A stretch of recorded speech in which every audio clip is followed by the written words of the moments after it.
No, why are you going side? I have us squared up. Oh, good. Hey, everybody, my name's Chris. And I'm Linda. This is the Chris and Linda Show. Chris and Linda Paget Show. What kind of show is this? Okay, we're going to start over. It's the Chris and Linda. Welcome to our show. Okay. It's just called Our Show.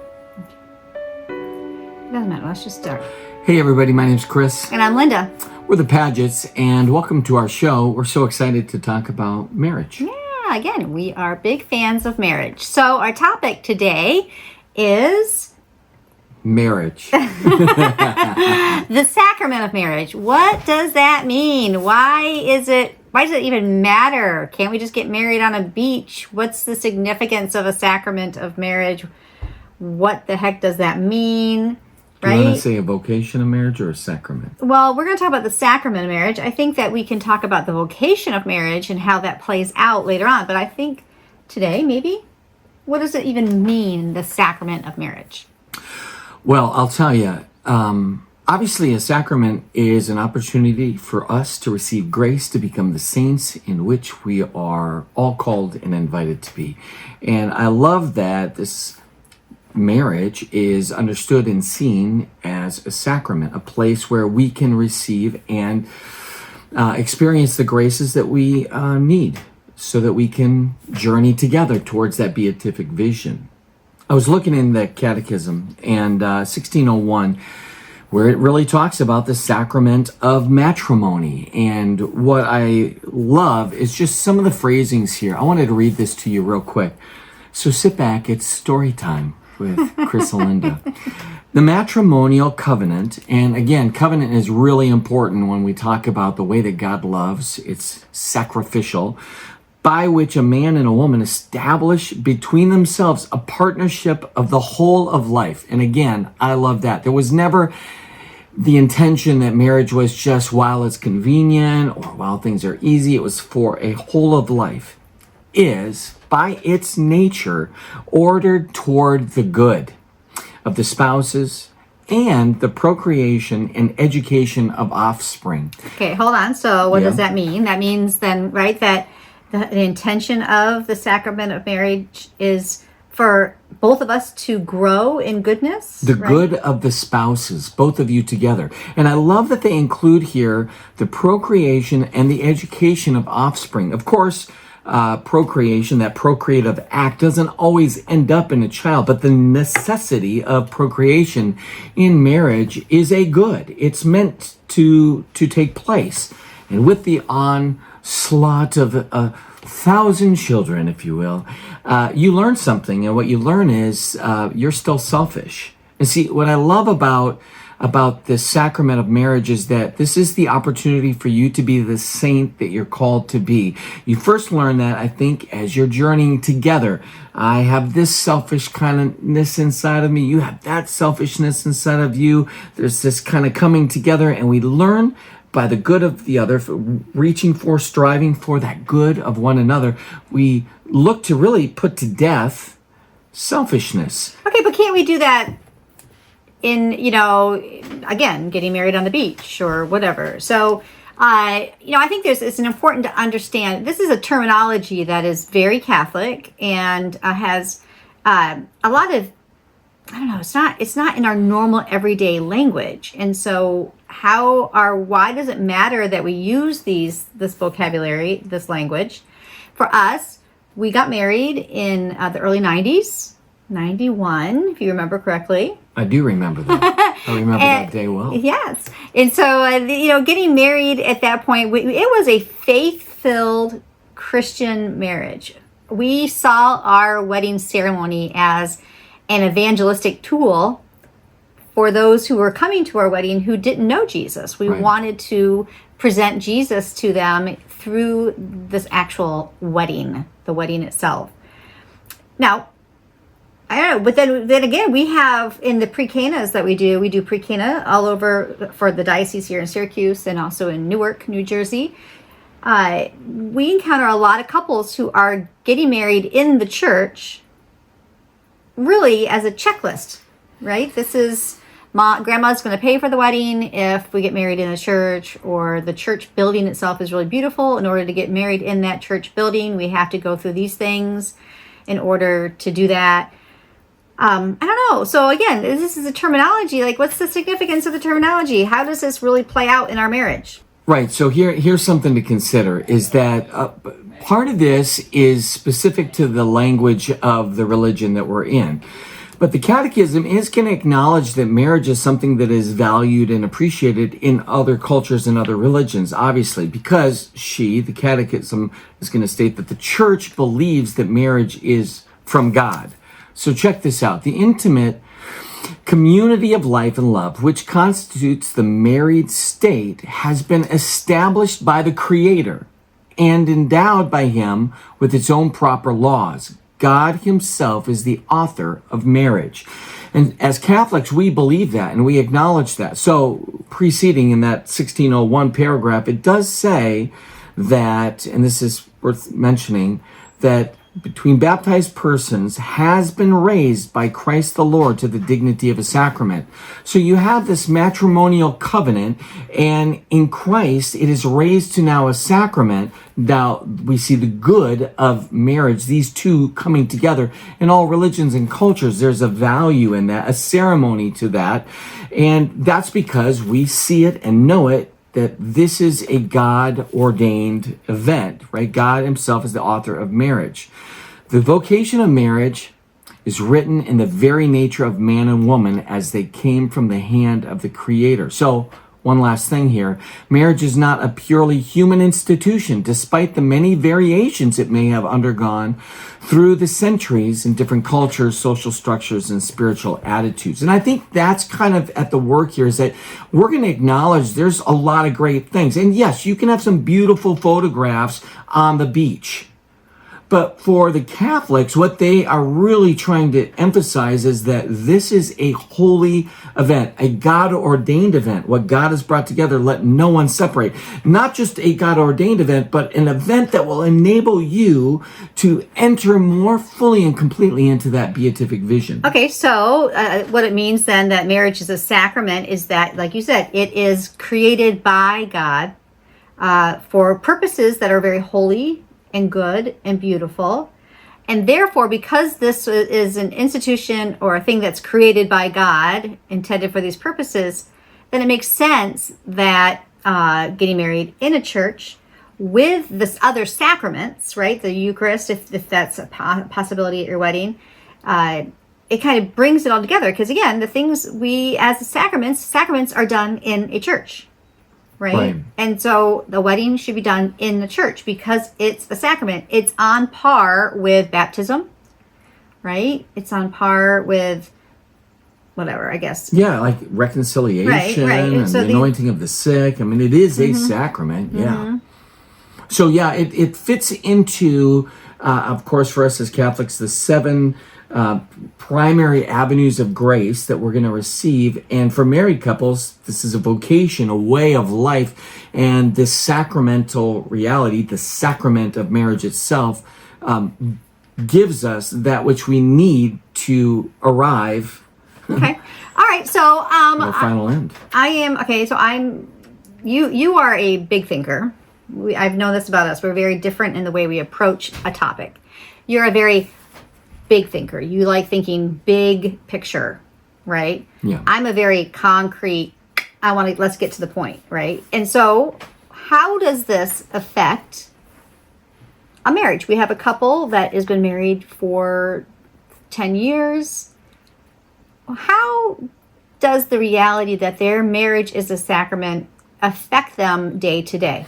Well, I will tell you, I'm sure that there's a lot of people that it's not affecting them a lot. I guess what I want you to recognize is that just because you go to Mass, the source and summit of our faith, which is like the pinnacle, if you will, of that experience and encounter with grace, that intimacy with God, in the most intimate way that we can this side of eternity. There's so many people that leave Mass having received Him in the Eucharist and are not any different. So I'm certain that there are so many people in marriage and sacramental marriages at that, 2 baptized Christians coming together, and the acknowledgement of the church. Yes, this is valid. This is beautiful, good, true, beautiful.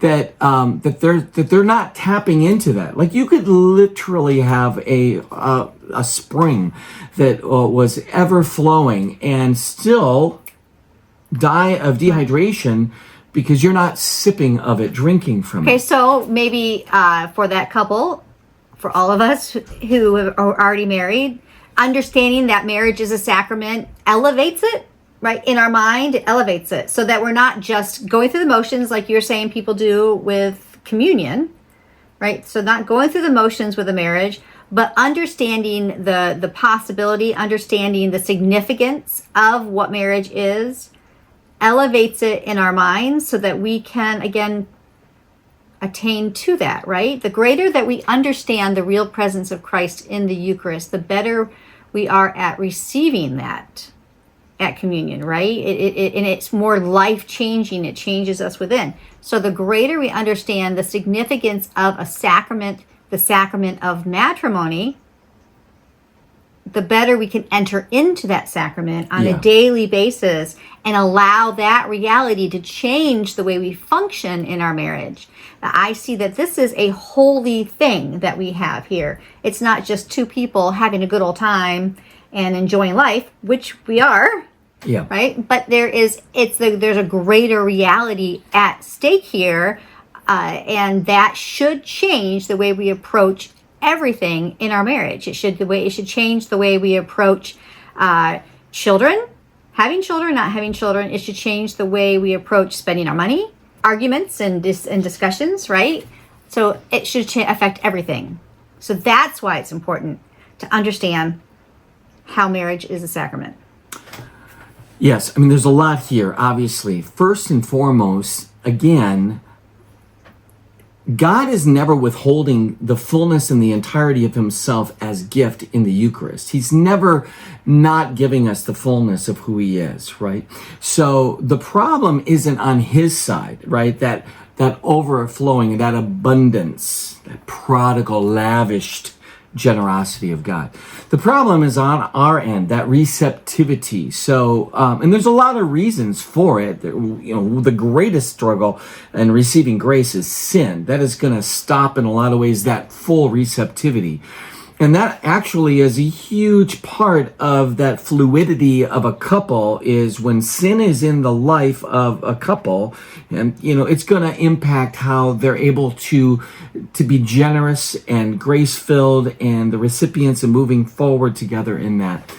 And so it's interesting. I mean, the difference between, I think, a married couple, obviously, in that sacrament is that at any given moment, you or I may be more generous and more in the zone of that reception of grace from God to pour into our marriage. And God is fully giving himself and fully allowing for us to have that opportunity of being generous and moving towards that beatific final end. But he's not going to make us and manipulate and coerce or force us into being that type of generous, couple. And so the reason this matters specifically for Christians, baptized Christians who are in that sacramental moment, is that the more you know about what you've been given, the more that you can unpack it. So, like, the more I know about Jesus in the Eucharist, the more I can go in with a reverence and a longing. And the more I experience that, the more I grow in that reverence and that longing. You don't arrive with an immediate full understanding of the reverence and the longing and the totality of who God is in the Eucharist, but talk to people who have been well-versed in daily Mass, and their heart and their ache for the Eucharist is very beautiful. Right, and again, so I think that that you grow in that reverence, and that growth of that reverence affects the way you interact with others. It affects the way you are at Mass, the way you leave, how you are when you leave Mass. So again, for this sacrament, the more we understand and we grow in the reverence of the reality that marriage is a sacrament, the more it changes who we are and the way we encounter marriage and the way we encounter our spouse. So look, you could easily ask the question, hey, I know this couple over here, they're not Catholic and their marriage is great. Right. And there's a lot of people who are Catholic or Christian and their marriages are not great. And I would say, yeah, I know. I've seen it. We know. We have family members that are like that, right? See, the thing is that you can have an amazing marriage in the secular arena. Let's not be ridiculous here. Like, there are a lot of great marriages of people who have a lot in common, but it is stunted. In a lot of ways, this is a little bit like how the church talks about the way that God moves and works in the Catholic Church and the way that God has moved and worked in, let's say, Protestant denominations, that there are arrays and aspects of the light that is seen in all of these different denominations. What we can affirm, we affirm. The things that are good, we say, yes, that's good. But the fullness of God's revelation is found in the Catholic Church, the totality, that complete self-disclosure, right, in the person of Jesus Christ and the passing on that through apostolic succession. Honestly, here it is. In a lot of ways, it's similar in the marital context as well. You can see things that are good and even virtuous in all of these different marriages. Why? Because as the Catechism said, God himself is the author of marriage. That's why. So of course you're going to see great qualities in other marriages, even secular marriages and unsacramental marriages. But, and this is key, is that we have the fullness in the Catholic Church, and that fullness for us in the marital context now enables us to what? Brag and to be ridiculous in our behavior towards others? No.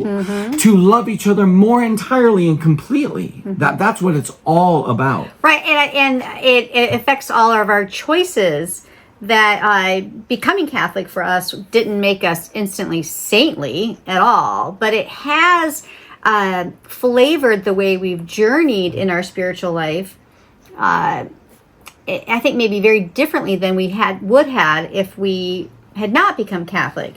And so, even though you see these beautiful marriages outside of the Catholic Church, but what would that potential be inside the Catholic Church? Because that sacrament flavors all their choices that they make as a couple in their own individual faith life and the way they run their family and all those choices, right? I think that this could come across as I'm saying this, and maybe as you're saying this, I am, what do you say? I'm guarded in what I'm saying, because I can think of examples in our own family of people who have absolutely beautiful marriages, right? Admirable marriages, but are not Catholic. And so I'm guarded I don't want to diss what I see in their marriage, right? But it is very important to say we are Catholic and we chose to become Catholic. Yeah. And it was not an easy choice to become Catholic. And why did we become Catholic? Because we believe not that Christ is not found outside of the Catholic Church, but he is found in the most fullest version within the Catholic Church. So in the sacrament of marriage, not that you can't have a beautiful, wonderful marriage outside of the sacrament of the church, but it is the fullest version found within the church. And so those who are Catholic, it's important for us to acknowledge that and recognize and allow that to change us. Allow the reality of the sacrament to change who we are and how we are in our marriage. Elevate that standard, elevate that expectation that this is a very good thing that God ordained, and changes us, and we can become the fullest person, have the fullest marriage within the church. So I think that's the whole point of this conversation, right? Is for those who are listening who are within the church to say, okay, all right, our marriage is a sacrament, and that means so much more than if it weren't a sacrament. Look, again, I think what we want to be careful about, and I love this point about look at our family members. We have these great examples of marriages that we've seen. I don't think that our invitation is to compare ours to theirs and to say, okay, I think we're doing it better now, and that's because we have a sacramental marriage. That's not. We would never, ever. That's not what we're saying. Right. And And that's not what the church is saying. Right. I think what we're encouraged to recognize is that when you see a beautiful marriage, whether it's in a different religious expression or whether it's in a different denomination or whether it's a family member that may be agnostic or atheistic, then we applaud that and say, this is wonderful. And why do we say that's wonderful? Not because in and of themselves they have found these great connection points of attraction and passion and common interests. We say it's amazing and incredible because we know that union to be a God-ordained event. That's why, what God has brought together. And we recognize that it is worthy of reverence. And good is good where it's found, right? I mean, you're going to quote some document in that, but that we recognize good where we can find it, whether it be in other religions, whether it be in people outside of the church. Truth is truth no matter where it's found. Good is good. If it's truth, it's good. And so, I don't know. Yeah, and look, I think that here's the example I was kind of chewing on. Let's pretend I have one of those plastic little pools in the backyard. And as a kid, I am enjoying that pool to the full. I mean, I am out there splashing away, laughing and creating those incredible memories. My neighbor has, let's say, that awesome, luxurious, incredible pool. They never go in it. And in fact, they're afraid of it. They don't, there's no laughter, there's no memories. Which one would you want? Right. Well, of course you'd want the one with the little pool. But now imagine that big pool. And that kid is in that pool. He goes from that little tiny pool into the big pool. And it's not that for 1 minute he looks back on that little pool and says, I can't believe I like that. I hate that pool. No, he'll always have an affection and a deep sense of reverence for that. But it's like you open the door and you realized, oh, there's a whole deep end I didn't even know existed. And that really was, for me, that was really what was at work when I became Catholic. Not, I can't believe how silly and ridiculous and immature that Protestants had about the faith. Right. Everything I learned about that was so rich and amazing. But then I had this big moment. I opened eyes, like, this deep end is so deep. And this is something else I was really chewing on and I want to kind of bring in, is that again, the way that we look at marriage we should be the most affirming and excited people on the planet for people getting married, because this, whether they realize it or not, this is not a purely human institution. That's what the Catechism is saying, despite the many variations it may have undergone throughout the centuries in different cultures and social structures and spiritual attitudes. These differences should not cause us to forget its common and permanent characteristics. See, I think what's kind of awesome about this is that when you and we dive into the deeper understanding of what we've been given, it makes us appreciate even more fully the other glimpses, if you will, of light. And I know that sounds a little degrading. It's not at all meant to be. But if you look around, you can see beauty in places that many people are not seeing beauty. There's a lot of people that get married and it's just a ceremony. It's not beautiful to them. They get on, they get that certificate, and they're done. That's not what we're saying. And I don't even think that that's what's at work at the heart of the human person. They want something that is saying, this is a decisive moment in my life. I was just saying, look at the camera. That's all. So cut this out. I thought you were pointing at the clock. I know. I was trying to get to the camera. Gotcha. Okay. All right. So, I think I am the tangible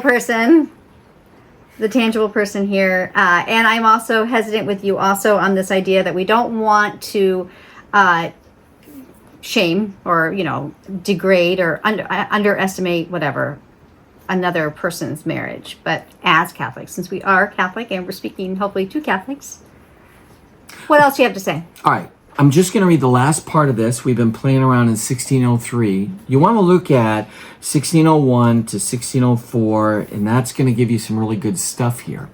But just kind of to what we've been saying, these differences should not cause us to forget its common and permanent characteristics.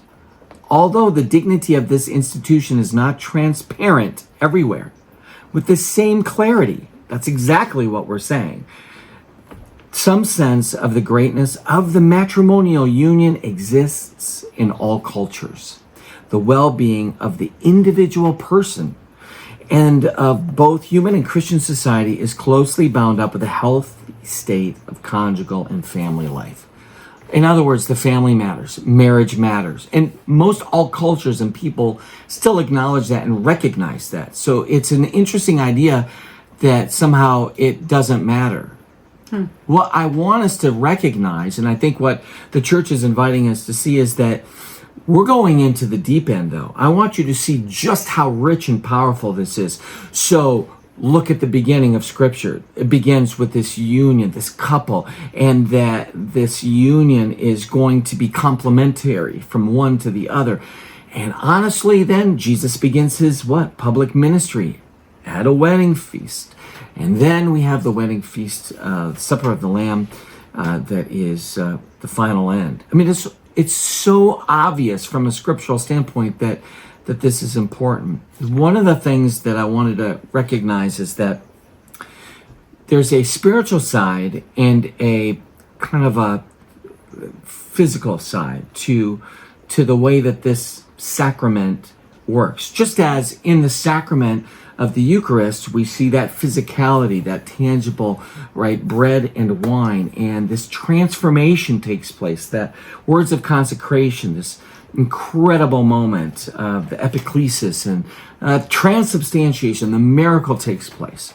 You know, in some way, there is this coming together of the natural, and then something profound happens with Christ present in it, and this transformation really allows for each of us to be Christ to one another and to be Christ to those who meet us. I mean, you start realizing that what we're invited into in the sacrament of marriage is not, it's not just, right, it's not just how beautiful it is that we just went to these waterfalls and we had this great time on our vacation, we ate that food, and all of that's so important.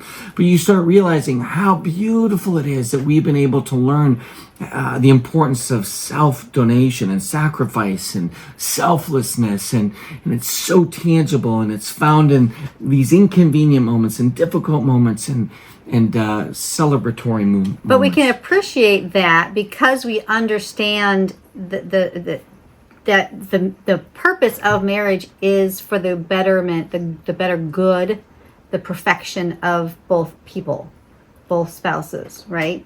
Again, that's why marriage is a holy sacrament. It's a holy experience because it has a greater purpose than enjoyment, a greater purpose than whatever, having a good time. I don't know, all those things that the world thinks that marriage is.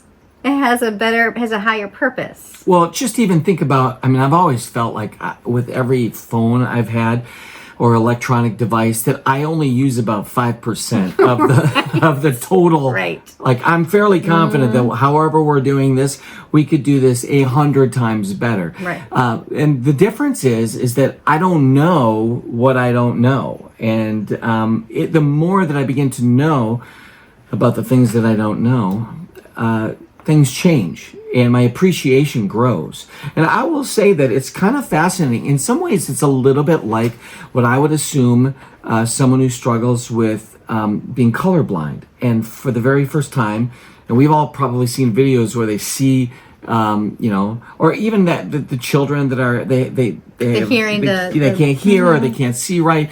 It's one of those kind of moments where it's not fully clear. And then all of a sudden, boom, it's like for the first time they see their mother, or they hear her voice, or they see a color they haven't seen before. And you're crying and they're crying, and it's incredible. Why? Because you realize, you know what it is and how important it is for them to see so completely and so fully. So this is what I really want to try to get to, is that I will always look at a marriage and say, excited. I bet you've learned a lot of incredible things about being selfless and about being generous and how difficult it is. It certainly wasn't as perfect as you thought it was going to be, but that imperfection is somehow beautiful too. And we can have a million stories about beautiful things that we find in difficult moments. And then you see someone who's just starting out their marriage and they have this weird, funny little cute idealized opinion of what it's going to be like, and you're like, let's have a conversation in a year, and we're going to have a real conversation then. What do you think now? I guess ultimately is that the sacrament, I believe, it's like seeing clearly, or it has the possibility of seeing clearly. You have to actually put the glasses on. You have to put that hearing device in. You have to allow, what is that? That's grace. You have to allow that grace into your life. Allow that grace to flow through your life. So it's got to be tangible. So getting to you with the bricks and mortar, what does that look like for grace to come through you and show itself as a selfless, act? Right. I think the purpose, even of this very episode, is to shine the light on the significance, the reality that your marriage is a sacrament, and that means it's been notched up a level. And when we understand that reality changes the way we interact with one another. So this episode is, the hope of this is to shine that light on that, to help maybe some of you come to a better understanding of the significance of the sacramental part of your marriage, so that through the difficult times, there's a deeper understanding of why are you doing this? Why are you making it through these difficult times? Why am I putting this effort into it? Because this is something made by God, ordained by God, for the betterment of both of us and for the improvement of society, which I think that's where a conversation about the vocation of marriage will come into it at some point. The vocation of marriage and how that is to be presented and lived out for the world to see. Right. That'll be another discussion. Yeah. But all right, are we good? Well, we are good. My encouragement to all of you who are Catholic is learn more about why that matters, and take a deep dive into the pool and experience and enjoy the reality of what you've been given. And for those of you who are not Catholic, I just want to thank you for your witness of marriage and how beautiful it has been. We have a lot to learn from you, that is for sure. But it would be weird for me not to hope that you too would become Catholic. And the reason is that I believe the good and the beautiful that you are already experiencing will exponentially increase. How do I know that? Because I feel like that's happened in my marriage with Linda. And it's really kind of funny because I'll end with this. I have a vivid memory of hearing this for the first time, where I heard that the Catholic teaching about the sacrament of marriage is that men, your job is to help your wife get to heaven, and women, your job is to get your husband to heaven. And I thought, as a Protestant growing up, we were always taught the importance and the value of marriage, and we always wanted couples to have that marriage that lived happily ever after, and we mourned those that struggled with divorce and had those experiences. But I don't think I ever heard anyone ever speak to me like that about marriage, that this is the place where you become the saint that you're called to be. I can't be a saint without you. You can't be a saint without me. And that, the sacrament of marriage, that's what it's all about. So, see you next time.